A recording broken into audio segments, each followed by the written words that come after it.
बेटा last class में हम लोग बायोटेक्नोलॉजी चैप्टर पढ़ रहे थे और बायोटेक्नोलॉजी चैप्टर के अंदर मैंने आपको पूरा इंट्रोडक्टरी पार्ट बता दिया था। तो आज की क्लास में हम लोग शुरुआत करने वाले हैं रेस्ट्रिक्शन एंजाइम से, या मैं कहूँ तो टूल्स कौन कौन से होंगे जो आरडीएनए टेक्नोलॉजी में यूज होते हैं। तो हम लोग टूल्स की बात कर लेते हैं। तो टॉपिक का नाम है tools of rDNA technology. RDNA technology के अंदर कौन कौन से टूल्स इस्तेमाल होने वाले हैं उनकी हम बात करेंगे, या रिकॉम्बिनेंट डीएनए टेक्नोलॉजी में कौन कौन से टूल्स यूज होते हैं। तो इसमें सबसे पहला इंपॉर्टेंट टूल जो हमें पढ़ना है वो है बेटा रेस्ट्रिक्शन एंजाइम्स। सबसे पहला जो टूल यूज किया जाएगा उन्हें हम कहते हैं रेस्ट्रिक्शन एंजाइम्स।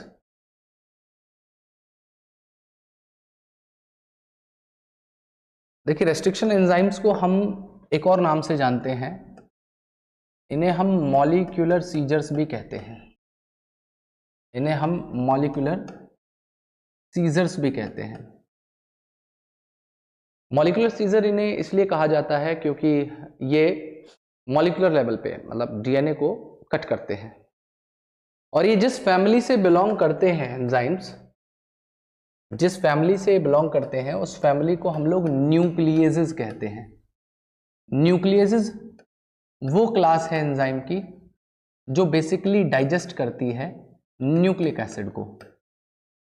न्यूक्लिक एसिड को डाइजेस्ट करने वाली जो एंजाइम है उन्हें हम न्यूक्लियेजेस कहते हैं, और उन्हीं न्यूक्लियेजेस की फैमिली में रेस्ट्रिक्शन एंजाइम्स आते हैं। और यहाँ पे रेस्ट्रिक्शन एंजाइम के भी दो टाइप हैं। यहाँ पे जो हम रेस्ट्रिक्शन एंजाइम पढ़ रहे हैं इनके भी दो टाइप हैं। हम लोग इन्हें कह सकते हैं या तो रेस्ट्रिक्शन एंडोन्यूक्लियेजेस या रेस्ट्रिक्शन एक्सोन्यूक्लियेजेस। एक कहलाएंगे रेस्ट्रिक्शन एंडोन्यूक्लियेजेस और एक दूसरे कहलाते हैं रेस्ट्रिक्शन एक्सोन्यूक्लियेजेस। इन दोनों में फर्क क्या है? देखिए एक्सोन्यूक्लियेजेस की बात करें तो यहां पे ये डीएनए का फ्रेगमेंट है, ये इसकी मैंने पोलैरिटी लिख दी। तो एक्सोन्यूक्लियेजेस बेसिकली क्या करते हैं, ये एंड पे से आइदर फ्रॉम 5 प्राइम एंड और 3 प्राइम एंड पे बेसिकली कट करते हैं। तो वो रेस्ट्रिक्शन एंजाइम या वो न्यूक्लियेजेस जो एंड पे से कट करते हो, बाहर से कट करते हो, या तो 5 प्राइम एंड की तरफ या 3 प्राइम एंड की तरफ, उन्हें हम रेस्ट्रिक्शन एक्सोन्यूक्लियेजेस कहते हैं, जो क्यों बाहर से कट कर रहे हैं। दूसरे होते हैं जिन्हें हम लोग कहते हैं एंडोन्यूक्लियेजेस। एंडोन्यूक्लियेजेस क्या करते हैं, ये डीएनए का फ्रेगमेंट है, तो ये बेसिकली क्या करेंगे बेटा, ध्यान से समझिएगा मेरी बात आप। ये बेसिकली क्या करते हैं, ये किसी भी एक स्पेसिफिक साइट पे से कट कर सकते हैं। मतलब रेस्ट्रिक्शन एंडोन्यूक्लियस डीएनए में कहीं भी कट कर सकते हैं और किसी एक स्पेसिफिक पॉइंट पे कट करते हैं, किसी एक स्पेसिफिक पॉइंट पे कट करते हैं। ठीक है बेटा। तो वो एंजाइम जो किसी भी स्पेसिफिक पॉइंट से मिड में, इस तरफ बीच में कहीं पे भी कट कर सकता हो, वो एंडोन्यूक्लियस है, और जो केवल एंड पे कट कर सकता हो वो एक्सोन्यूक्लियस कहलाता है। तो हमें ये जो स्पेसिफिक पॉइंट्स होते हैं जिन्हें ये जिस पॉइंट पे कट करेंगे, उन स्पेसिफिक पॉइंट्स को हम लोग नाम देते हैं रेस्ट्रिक्शन साइट। उन जगहों को हम क्या कहते हैं, रेस्ट्रिक्शन साइट कहते हैं, या हम उन्हें नाम देते हैं रिकॉग्निशन साइट। उन्हें हम नाम देते हैं रिकॉग्निशन साइट। अब रेस्ट्रिक्शन साइट या रिकॉग्निशन साइट क्या है, वो स्पेसिफिक पॉइंट है जिस पे रेस्ट्रिक्शन एंजाइम जाके कट करते हैं या रेस्ट्रिक्शन एंडोन्यूक्लियेजेस कट करते हैं। तो ये रेस्ट्रिक्शन साइट या रिकॉग्निशन साइट का क्या होना जरूरी है, इनका पैलिंड्रोम होना बहुत जरूरी है। मतलब कोई भी जगह रेस्ट्रिक्शन साइट के तौर पे तभी एक्ट कर सकती है, मतलब उसको रेस्ट्रिक्शन एंजाइम तभी काट सकता है अगर वो जगह एक पैलिंड्रोम है। अब पैलिंड्रोम क्या होते हैं? तो बेटा पैलिंड्रोम वो सीक्वेंस होते हैं डीएनए के जो दोनों डायरेक्शन में सेम पढ़े जाएं।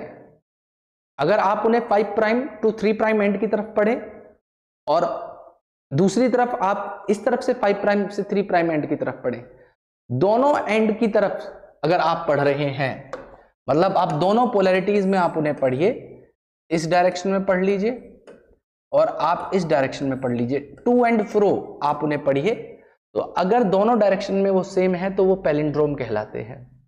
ठीक है, तो कैसे हो सकते हैं पैलिंड्रोम? जैसे एक सीक्वेंस है, आपकी एनसीईआरटी में बहुत अच्छा एग्जांपल दिया हुआ है ये वाला। तो ये 5 प्राइम 3 प्राइम एंड हो गया, ये 5 प्राइम, ठीक है, ये 3 प्राइम एंड हो गया। तो ये पैलिंड्रोम है। आप इस डायरेक्शन में पढ़ लीजिए, आप इस डायरेक्शन में पढ़ लीजिए, ये सीक्वेंस क्या है?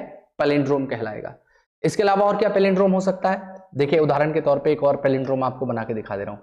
जैसे आप देखिए, आप इसे 5 प्राइम टू 3 प्राइम डायरेक्शन में पढ़िए और फिर रिवर्स जो एंटी पैरेलल स्ट्रैंड है उसमें पढ़िए। आप दोनों डायरेक्शन में अगर पढ़ेंगे तो ये सिमिलर है, सेम है in both the direction.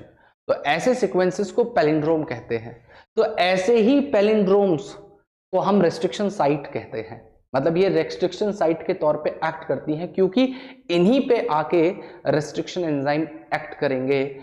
Restriction enzyme यूं ही कहीं कट नहीं करेंगे, वो इन पैलिंड्रोम को देखेंगे और इन ही पॉइंट पे ये कट करते हैं। अब कट ये कर रहे हैं तो दो तरीके से कट कर सकते हैं।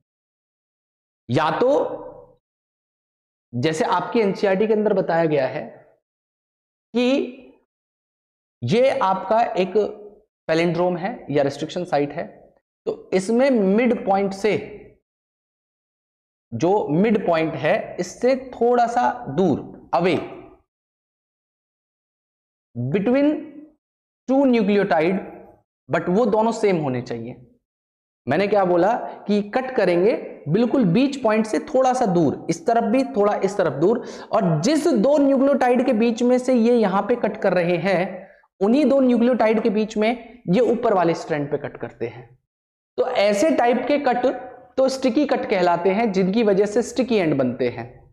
लेकिन सारे रेस्ट्रिक्शन एंजाइम स्टिकी एंड या स्टिकी कट नहीं करते। कुछ रेस्ट्रिक्शन एंजाइम ऐसे हैं जो बिल्कुल बीचों बीच से कट करते हैं, और जो बिल्कुल बीचों बीच से कट करते हैं उन्हें हम ब्लंट कट कहेंगे, और उनसे बनने वाले जो वहां पे साइट है उसे हम लोग कह देते हैं क्या? उसे हम ब्लंट एंड कह देते हैं। उदाहरण के तौर पे आप ध्यान से समझिएगा मेरी बात, आप दोनों टाइप के मैं आपको दिखा दे रहा हूं कैसे बनते हैं। जैसे ये एक सीक्वेंस है, ये आपके एनसीईआरटी का एग्जांपल मैं ले रहा हूं। ये 5 प्राइम एंड हो गया और यहां पे ये 5 प्राइम एंड हो गया, ठीक है।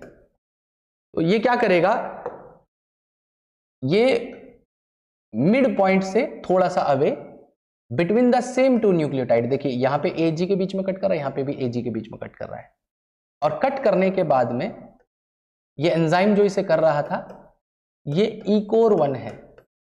इस एंजाइम का नाम है ECOR1। ECOR1 क्या करेगा, G को अलग कर देगा, AATTC को अलग कर देगा, और यहां पे ये 5 प्राइम एंड में ये G को अलग कर देगा, AATTC को ये अलग कर देगा।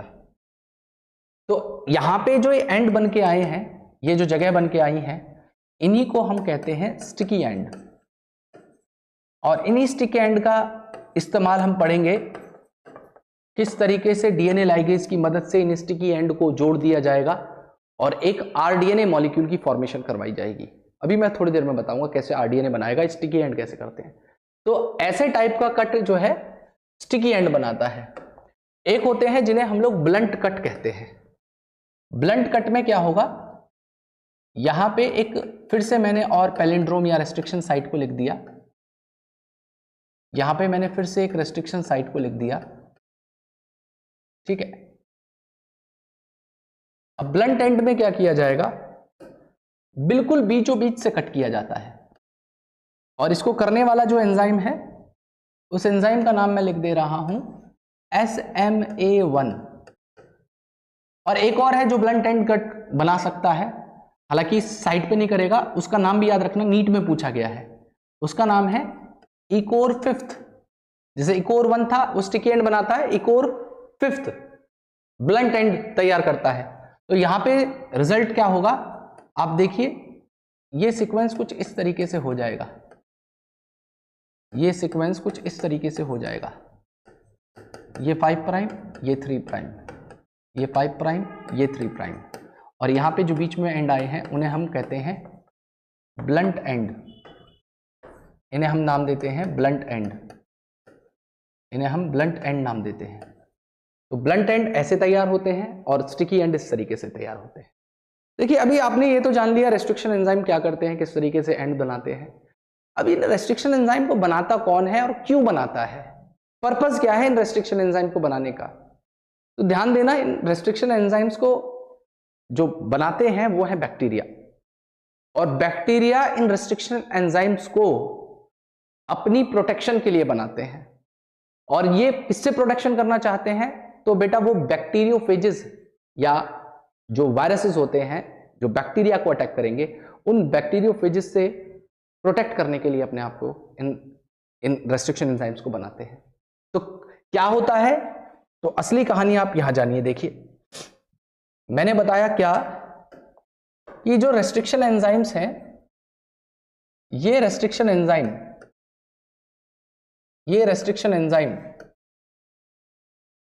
किसने बनाए, ये बेटा प्रोड्यूस किए जाते हैं बैक्टीरिया। और क्यों बना रहे हैं बैक्टीरिया इन्हें, तो बैक्टीरिया अपने आप को प्रोटेक्ट करने के लिए बनाते हैं। कैसे प्रोटेक्ट कर रहे हैं, तो पहले एक नॉर्मल कंडीशन बना रहा हूं, यहां पे एक बैक्टीरिया है, यहां पे एक बैक्टीरिया है, इस बैक्टीरिया को एक बैक्टीरियोफेज या एक वायरस ने अटैक किया, और इस वायरस ने क्या किया, अपनी जेनेटिक मटेरियल को इसके अंदर इंजेक्ट कर दिया। ये ऊपर जो था ये बैक्टीरियोफेज था, ये एक बैक्टीरियोफेज था या एक वायरस था जो बैक्टीरिया को अटैक करता है। अब ये क्या करता है, इसका जो जेनेटिक मटेरियल है वो जाके इस बैक्टीरिया के डीएनए से इंटीग्रेट कर जाता है। ये जेनेटिक मटेरियल बैक्टीरियल डीएनए के साथ इंटीग्रेट कर जाता है। तो जब भी बैक्टीरियल डीएनए रेप्लिकेशन करेगा इसका भी रेप्लिकेशन होगा, जब भी बैक्टीरियल डीएनए ट्रांसक्रिप्शन करेगा उसका भी ट्रांसक्रिप्शन होगा, और जब भी बैक्टीरियल डीएनए का ट्रांसलेशन होगा तो इसका भी ट्रांसलेशन होगा। तो ट्रांसलेशन में क्या करते हैं, ये अपनी प्रोटीन कोड को बनाने की जीन्स भी अपने डीएनए के ऊपर कैरी करके चलते हैं। तो ट्रांसलेशन होके ये प्रोटीन कोड सिंथेसाइज हो जाता है और रेप्लिकेशन करके बहुत सारी कॉपी तैयार कर लेते हैं। तो फॉर एग्जांपल यहां पे बहुत सारे प्रोटीन कोड तैयार हो गए, इस तरीके से बहुत सारे प्रोटीन कोड तैयार कर लिए, और इन्होंने अपनी वायरल डीएनए की कई कॉपी तैयार कर ली, और बहुत सारे नए वायरसेस इसके अंदर तैयार हो गए। और ये वायरस फैक्ट्री यहां पे तैयार होने की वजह से इन बैक्टीरिया को इन्होंने लाइज किया और बाहर निकल के बैक्टीरिया की डेथ हो गई। तो इन्होंने बैक्टीरिया को इस्तेमाल किया अपने नंबर्स को बढ़ाने के लिए, और बैक्टीरिया यहां पे खत्म हुआ। तो क्या बैक्टीरिया अपने आप को बचाने के लिए किसी चीज को सिंथेसाइज नहीं कर सकता, तो वो करेगा, वो करता है रेस्ट्रिक्शन एंजाइम को प्रोड्यूस। और कैसे करेगा, तो इस बात को समझिए। अब यहां पे फिर से एक बैक्टीरिया है, लेकिन ये बैक्टीरिया इस बैक्टीरिया से थोड़ा अलग है। क्यों, क्योंकि ये बनाता है रेस्ट्रिक्शन एंजाइम, और ये रेस्ट्रिक्शन एंजाइम को बना के क्या करेगा कि ये बैक्टीरियोफेज आया, और इस बैक्टीरियोफेज ने इसके अंदर डीएनए को अपने इंजेक्ट किया, और ये जो रेस्ट्रिक्शन एंजाइम इसने बनाए हैं ये क्या करेंगे, ये इस डीएनए की रेस्ट्रिक्शन साइट को देखेंगे और इसको कई छोटे छोटे फ्रेगमेंट में बांट देंगे। और बांटने के बाद में जब इसके बहुत सारे फ्रेगमेंट्स बढ़ गए तो ये जो वायरल डीएनए था ये इस बैक्टीरिया के डीएनए के साथ में इंटीग्रेट नहीं हो पाएगा, और बैक्टीरिया के डीएनए के साथ इंटीग्रेट नहीं हो पाएगा तो वो इस तरीके से नए वायरसेस को तैयार नहीं कर पाएगा और बैक्टीरिया ने अपने आप को बचा लिया। तो रेस्ट्रिक्शन एंजाइम को किस लिए यूज किया गया? बैक्टीरिया ने अपनी प्रोटेक्शन के लिए या अपनी इम्यूनिटी के तौर पे रेस्ट्रिक्शन एंजाइम का इस्तेमाल किया गया। मेरी बात समझिएगा आप। और दूसरी बात, अब सवाल ये उठता है कि यहां पे रेस्ट्रिक्शन एंजाइम बाहर के डीएनए को कट कर रहे हैं, खुद के डीएनए को क्यों नहीं कट कर रहे? तो इस बात को भी समझिएगा कि बैक्टीरिया का अगर खुद का डीएनए है, जैसे बैक्टीरिया का ये डीएनए है, तो जहां जहां पे रेस्ट्रिक्शन साइट है, जहां पे रेस्ट्रिक्शन एंजाइम कट कर सकते हैं, वहां पे मिथाइल मॉडिफिकेशन किया जाता है, वहां पे मिथाइल मॉडिफिकेशन कर दिया जाएगा और मिथाइल मॉडिफिकेशन करके वहां पे CH3 ग्रुप लग जाता है और जहां जहां पे CH3 ग्रुप लग जाएगा वहां पे ये रेस्ट्रिक्शन एंजाइम कट नहीं कर पाएंगे या कट नहीं करते और इस तरीके से बैक्टीरिया खुद के डीएनए को अपने ही बनाए गए रेस्ट्रिक्शन एंजाइम से बचा लेता है। मेरी बात आपको समझ में आ रही होगी कि क्यों बनाए गए थे रेस्ट्रिक्शन एंजाइम। अब अगली बात यह है कि रेस्ट्रिक्शन एंजाइम पहला कौन सा डिस्कवर किया गया था? तो मैंने आपको बताया रेस्ट्रिक्शन एंजाइम क्या करते हैं, मॉलिक्यूलर सीजर कहलाते हैं, मॉलिक्यूलर नाइफ कह लीजिए। ये रिकॉग्नाइज करते हैं पर्टिकुलरली एक 6 बेस पेयर की साइट को और उसको कट कर देते हैं एक स्पेसिफिक पॉइंट पे, और पॉइंट पे कट करने जिस पॉइंट पे वो कट करेंगे उस पॉइंट को पैलिंड्रोम कहते हैं। पैलिंड्रोम वो साइट होती है जो दोनों डायरेक्शन में सेम पढ़ी जाए और ये दो तरीके से कट कर सकते हैं, या तो ये स्टिकी कट करेंगे या ये ब्लंट कट करते हैं। स्टिकी कट करेंगे स्टिकी एंड बनाएंगे, ब्लंट कट करेंगे ब्लंट एंड बनेंगे। और इन्हीं स्टिकी एंड को हम लोग इस्तेमाल करते हैं डीएनए लाइगेज का और उन्हें जोड़ देते हैं और आरडीएनए बना देते हैं। अभी मैं एनसीईआरटी के डायग्राम की भी बात करूंगा जो आपकी किताब में दिया हुआ है, लेकिन उससे पहले जानिए जो पहला रेस्ट्रिक्शन एंजाइम बनाया गया था, फर्स्ट रेस्ट्रिक्शन एंजाइम जो तैयार किया गया था उसका नाम था बेटा हिंड सेकेंड। उसका नाम है हिंड सेकेंड। और अब तक 900 रेस्ट्रिक्शन एंजाइम्स को डिस्कवर किया जा चुका है, लगभग 230 स्ट्रेन्स ऑफ बैक्टीरिया से। हम लोगों ने अब तक 900 टाइप के रेस्ट्रिक्शन एंजाइम्स को हम डिस्कवर कर चुके हैं। और आप एक बात ध्यान रखिएगा, हर रेस्ट्रिक्शन एंजाइम की अपनी एक पर्टिकुलर साइट होती है, अपना एक स्पेसिफिक पैलिंड्रोम होता है। ज्यादातर रेस्ट्रिक्शन एंजाइम 6 बेस पेयर की साइट को कट करते हैं, लेकिन ऐसा नहीं है कि कोई रेस्ट्रिक्शन एंजाइम ऐसे नहीं होंगे जो 5 बेस पेयर के डीएनए को कट कर सकते हो या 5 बेस पेयर के पैलिंड्रोम को कट कर सकते हो। कुछ रेस्ट्रिक्शन एंजाइम ऐसे भी हैं जो 4 बेस पेयर के रेस्ट्रिक्शन साइट को या पैलिंड्रोमिक साइट को कट कर सकते हैं। अलग अलग तरीके के रेस्ट्रिक्शन एंजाइम है, अलग अलग तरीके की रेस्ट्रिक्शन साइट है और सबके कॉम्प्लीमेंट्री अपने अपने रेस्ट्रिक्शन एंजाइम्स बने हुए हैं जो जिसको कट करेगा। ऐसा नहीं है कि आप एक रेस्ट्रिक्शन एंजाइम को डालिए और कई तरीके के पैलिंड्रोम्स को कटवा देंगे। अगर इकोर 1 को यूज कर रहे हैं तो इकोर 1 का जो GAATTC रेस्ट्रिक्शन साइट है उसी को कट करेगा, दूसरे को वो कट नहीं करने वाला, उसके लिए दूसरा रेस्ट्रिक्शन एंजाइम होगा। तो ऐसे ही अलग अलग रेस्ट्रिक्शन साइट के लिए अलग अलग रेस्ट्रिक्शन एंजाइम्स बने हुए हैं, इस बात का आपको ध्यान देना है। अब आपके सामने मैं अगली बात यह करने वाला हूं कि आपकी एनसीईआरटी में किस तरीके के डायग्राम की बात की गई है, उस डायग्राम को बताऊंगा और फिर मैं एक अपना डायग्राम बनाऊंगा कि एग्जैक्टली आरडीएनए कैसे बनेगा। तो ध्यान से समझिए मेरी बात। देखिए यहां पे मैं एक डायग्राम आपको दिखाता हूं, उस डायग्राम से आपको बात समझ में आ जाएगी बेटा।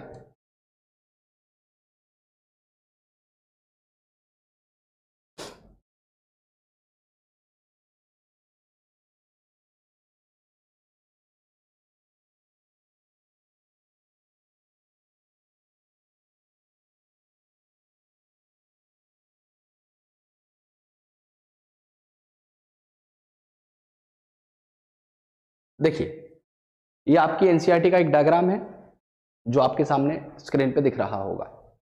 यहां पे 2 तरीके के डीएनए बताए गए हैं। ये वेक्टर डीएनए है जिसे हम प्लाज्मिड कहते हैं या क्लोनिंग व्हीकल कहते हैं या क्लोनिंग वेक्टर कहते हैं, जो सर्कुलर होता है। और दूसरा ये जीन ऑफ इंटरेस्ट है या फॉरेन डीएनए है, जिसको हमें इस प्लाज्मिड के साथ जोड़ के होस्ट के अंदर भेजना है या उसका ट्रांसफॉर्मेशन करवाना है आरडीएनए बना के। तो हम इन दोनों डीएनए को साथ में जोड़ना चाहते हैं, लेकिन जोड़ेंगे कैसे? जोड़ेंगे पहले हम रेस्ट्रिक्शन एंजाइम से कट करके इनकी स्टिकी एंड बना के। कैसे बनाए जाएंगे तो ध्यान से समझिएगा। यहां पे ये एक पैलिंड्रोमिक सीक्वेंस है GAATTC, एंजाइम को यूज किया गया है ECOR1। ECOR1 मैंने बताया मिड पॉइंट से थोड़ा सा अवे दो सेम न्यूक्लियोटाइड के बीच में कट करेगा, यहां पे भी GA और यहां पे भी GA।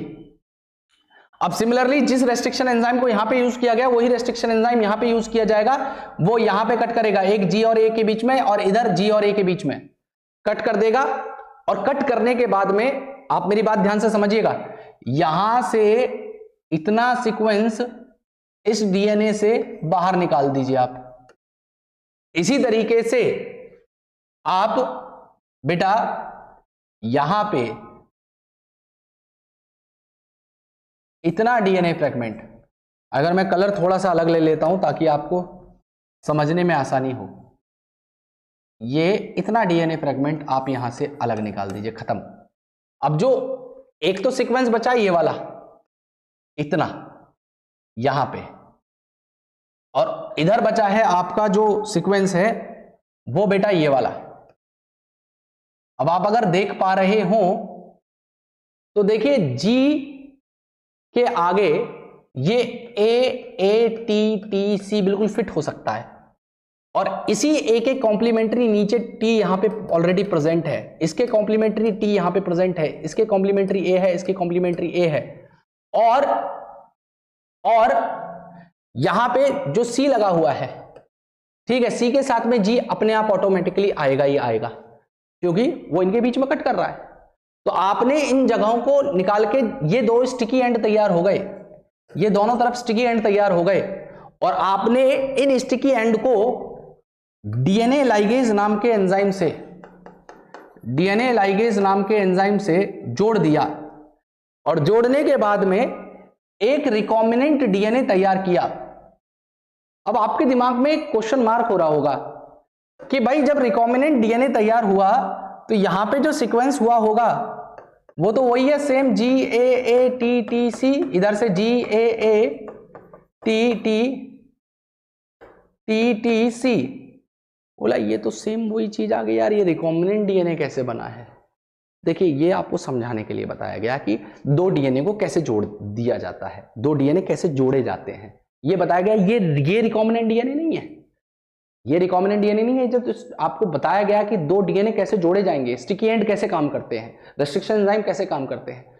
अब मैं आपके सामने एक अच्छा सा डायग्राम, जिससे आपकी अंडरस्टैंडिंग इसके लिए हो जाए, उसको बना के दिखाता हूं, उससे आपको समझ में ज्यादा बेहतर आएगा। तो ध्यान से समझिएगा, एक डायग्राम मैं और तैयार कर रहा हूं और मैं खुद ड्रॉ करूंगा उस डायग्राम को, आप उससे ज्यादा अच्छे से एफिशिएंटली समझ पाएंगे। यहां पे मैं क्या कर रहा हूं, यहां पे मैं ले रहा हूं फॉरेन डीएनए या जीन ऑफ इंटरेस्ट को, जिस फॉरेन डीएनए या डिजायर डीएनए जिसके अंदर वो जीन ऑफ इंटरेस्ट प्रेजेंट है, जिसके अंदर वो जीन ऑफ इंटरेस्ट प्रेजेंट है, ठीक है, उस जीन ऑफ इंटरेस्ट को आपको कट करके निकालना है।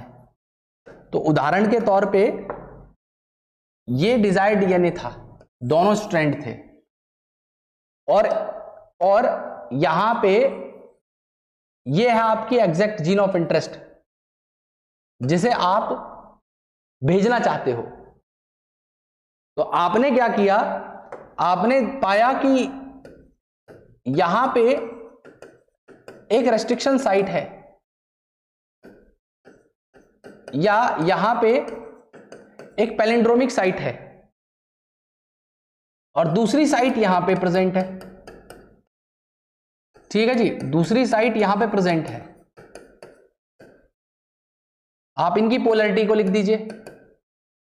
अब आपने क्या किया, आपने इस जीन ऑफ इंटरेस्ट को निकालने के लिए एक जो रेस्ट्रिक्शन एंजाइम है, उस रेस्ट्रिक्शन एंजाइम को यहां पे डाला, उसने यहां से कट कर दिया और यहां से कट कर दिया। तो अगर आप देख पा रहे हो तो इतना जो डीएनए है ये इससे अलग हो गया। कहने का मतलब क्या है कि यहां पे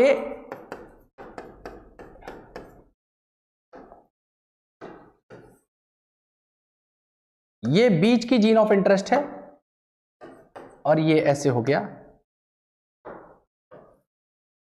और दूसरी जगह पे जब कट किया गया था तो ये अलग हो गया। ठीक है, और ये है एक्चुअल में जो बीच वाली है ना, ये this one is the gene of interest. इसको ट्रांसफर करना है, इसके लिए दोनों रेस्ट्रिक्शन साइट को यूज किया गया है। मेरी बात समझिएगा, ये है जीन ऑफ इंटरेस्ट जिसे आप भेजना चाह रहे हो। मतलब जीन ऑफ, कोई जीन ऐसा नहीं होता है 5-6 बेस पेयर की बनी होती है, जीन बड़ा सीक्वेंस है, तो बड़े सीक्वेंस के भेजने के लिए दोनों जगह पे जो रेस्ट्रिक्शन साइट है उन पे स्टिकी एंड बना दिए गए। और अब आप क्या कर रहे हैं, जिस तरीके से आपने इस फॉरेन डीएनए या जीन ऑफ इंटरेस्ट को डिजायर्ड डीएनए से अलग किया, अब आप यहां पे प्लाज्मिड डीएनए लेते हैं। इस प्लाज्मिड डीएनए या वेक्टर डीएनए को इस्तेमाल करेंगे। किस तरीके से इस्तेमाल करेंगे, तो ये रहा प्लाज्मिड डीएनए या वेक्टर डीएनए जिसके साथ में इस जीन ऑफ इंटरेस्ट को जोड़ना था। तो आप जोड़ने के लिए पहले क्या करेंगे, रेस्ट्रिक्शन साइट जैसे यहां पे थी ऐसी यहां पे भी होनी चाहिए। तो यहां पे एक रेस्ट्रिक्शन साइट ये रही, ठीक है जी, यहां पे एक रेस्ट्रिक्शन साइट ये रही, और सिमिलरली दूसरी रेस्ट्रिक्शन साइट ये रही, दूसरी रेस्ट्रिक्शन साइट ये रही। अब आपने क्या किया, फिर से रेस्ट्रिक्शन एंजाइम को यूज किया। रेस्ट्रिक्शन एंजाइम ने यहां से कट किया, यहां से कट किया, यहां से कट किया और यहां से कट किया, और इतने सेगमेंट को यहां से अलग कर दिया, रिमूव कर दिया। मतलब इसका अगर रिजल्ट आप देखना चाहें तो इसका रिजल्ट कुछ ऐसा बन के आया, जैसे यहां पे इसका रिजल्ट तो ये आया था नीचे, तो ये कैसा दिख रहा होगा, तो बेटा ये कुछ इस तरीके से दिखाई देगा आपको, ये कुछ इस तरीके से दिखाई देगा आपको।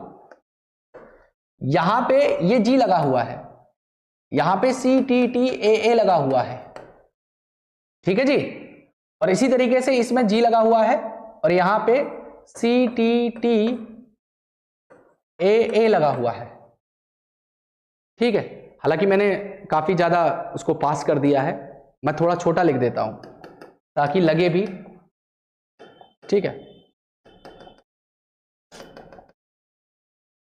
देखिए यहां पे मैं जी लगा दे रहा हूं, यहां पे मैं CTTA लगा दे रहा हूं, इसी तरीके से इसमें मैंने जी लगा दिया और यहां पे मैंने ये स्टिकी एंड बना दिया। अब आप एक बात बताइए, क्या इस जी के आगे ये बिल्कुल फिट होता है, नहीं होता? मतलब अगर मैं इसे डीएनए को उठा के यहां पे फिट करना चाहूं तो बिल्कुल फिट हो जाएगा, नहीं हो जाएगा? देखो नीचे यहां पे ये बिल्कुल फिट हो रहा है, नहीं हो रहा? इसी तरीके से यहां पे ये देखिए बिल्कुल फिट हो रहा है, नहीं हो रहा? और देखिए यहां पे ये बिल्कुल फिट बैठ रहा है, नहीं बैठ रहा? मतलब आप अगर इस डीएनए को ले जाएं और ले जाके इस जगह पे फिट करना चाहें तो बिल्कुल फिट बैठेगा, नहीं बैठेगा? और इसमें है एक्चुअल में जीन ऑफ इंटरेस्ट। तो अगर आप देखें तो जब ये सेगमेंट वहां पे ट्रांसफर हो जाएगा ऐसे, इस तरीके से, ठीक है, तो इनके साथ में जो न्यूक्लियोटाइड है वो भी इसमें आके जुड़ जाएंगे। मतलब यहाँ पे जी लग जाएगा, यहाँ पे AATTC लग जाएगा, ठीक है, यहाँ पे जी लग जाएगा, यहाँ पे AATTC लग जाएगा, ठीक है जी। और ये बीच वाली जो जीन ऑफ इंटरेस्ट है, ये जो बीच वाली जीन ऑफ इंटरेस्ट है ये यहाँ पे ट्रांसफर हो गई है। अब ये जो डीएनए बना है ये बना है आरडीएनए या रिकॉम्बिनेंट डीएनए, और अभी इसी रिकॉम्बिनेंट डीएनए को आप किसी होस्ट के अंदर इंट्रोड्यूस करा देंगे, जहां पे ये क्लोन करके बहुत सारे अलग अलग और आरडीएनए को तैयार करेगा और उन्हीं बहुत सारे बैक्टीरियाज को हम किसी प्रोडक्ट के मास स्केल प्रोडक्शन के लिए यूज करेंगे। ठीक है, तो ये तो रही बात इसकी आरडीएनए की बनने की और रेस्ट्रिक्शन एंजाइम के यूज होने की। अब रेस्ट्रिक्शन एंजाइम, अगला टॉपिक जो मैं बता रहा हूं वो है रेस्ट्रिक्शन एंजाइम का नॉमेनक्लेचर कैसे किया जाता है या कन्वेंशन क्या है। अगला जो टॉपिक मैं बात करने वाला हूं वो है ये है कि कन्वेंशन क्या है नॉमेनक्लेचर की या नेमिंग की, इसके रेस्ट्रिक्शन एंजाइम। तो बेटा कन्वेंशन ये है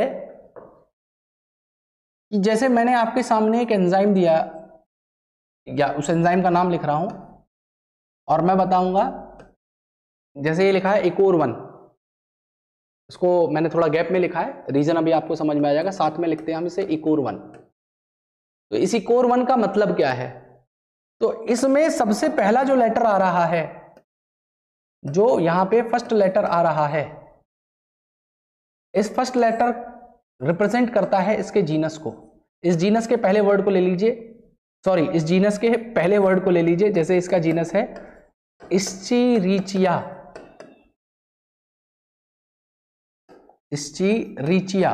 तो इस इस्चीरिचिया में जो पहला वर्ड है ई, इसको ले लीजिए, तो यहां पे ई टर्म आ गया।